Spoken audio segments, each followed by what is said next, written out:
Hola a todos, continuamos entonces con el siguiente segmento en el estudio de la mecánica.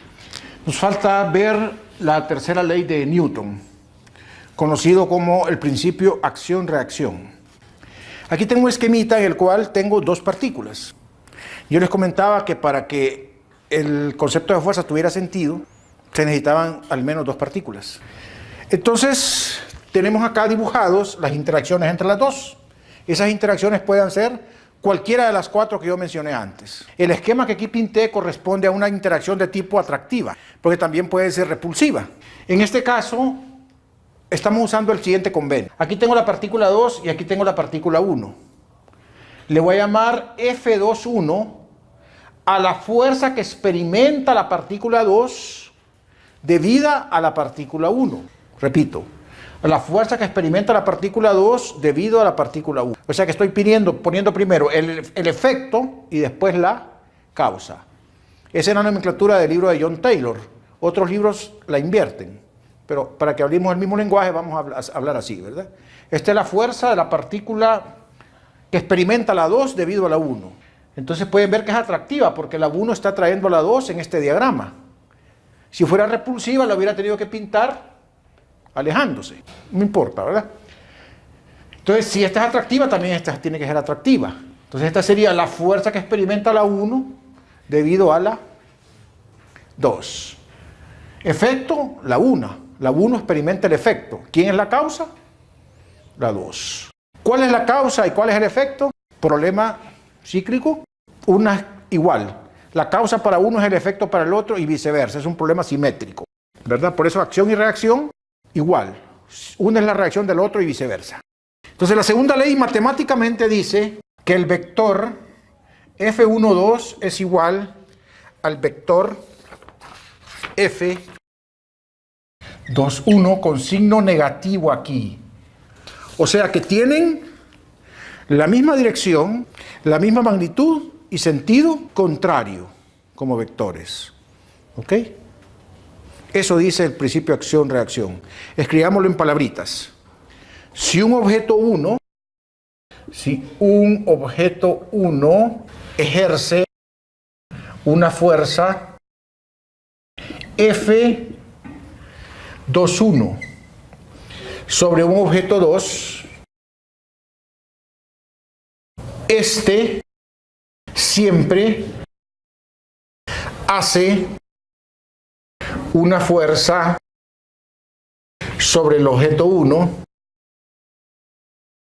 tal que F12 es igual a menos F21.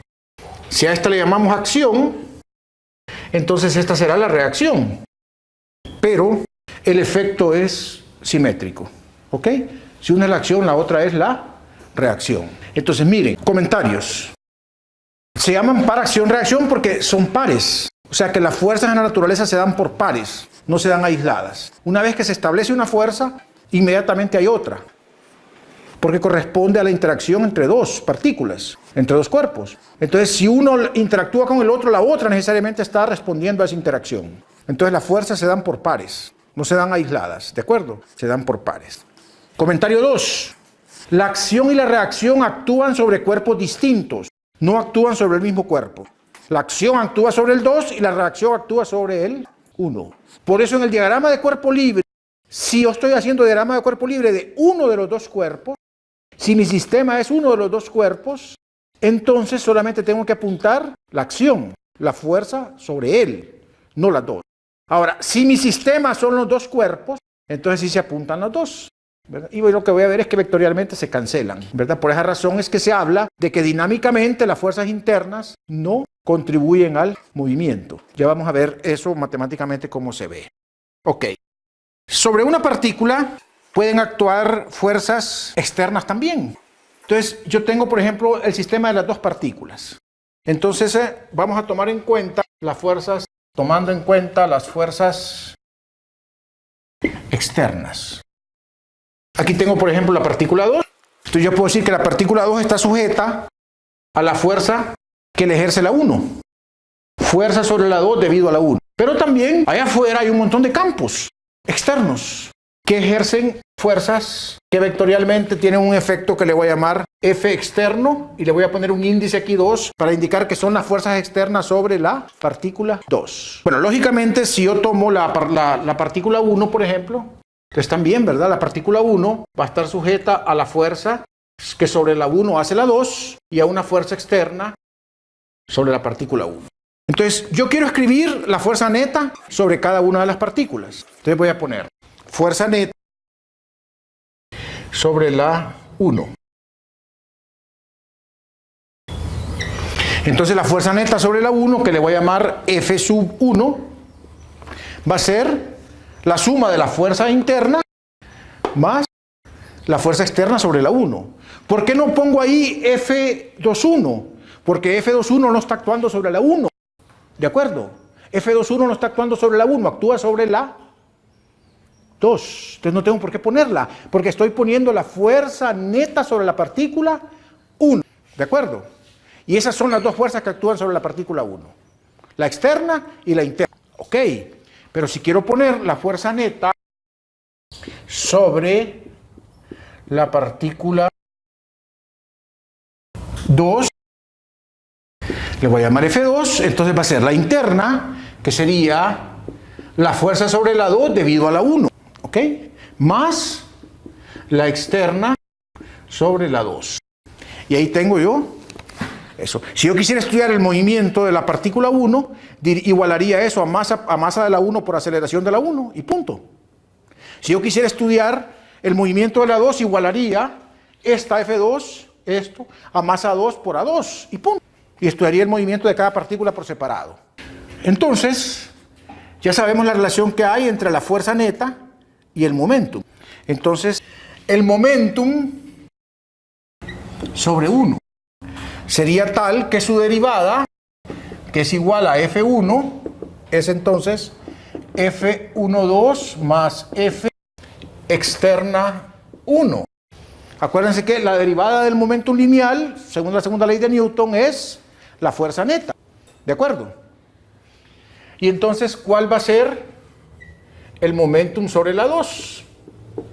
Pues es la fuerza neta sobre la 2, el cual es entonces F21 más F externa sobre la 2. ¿Ok? Entonces, ¿cuál sería el momentum lineal del sistema de partículas? Entonces, definimos el momento lineal del sistema de las dos partículas como P, y va a ser entonces la suma vectorial del momentum lineal de la 1 más el momentum lineal de la 2. ¿De acuerdo?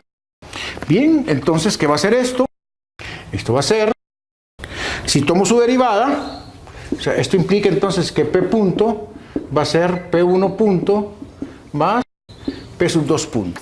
Entonces, si tomo su derivada, esto va a ser F1, 2 más F externa 1 más F21 más F externa 2.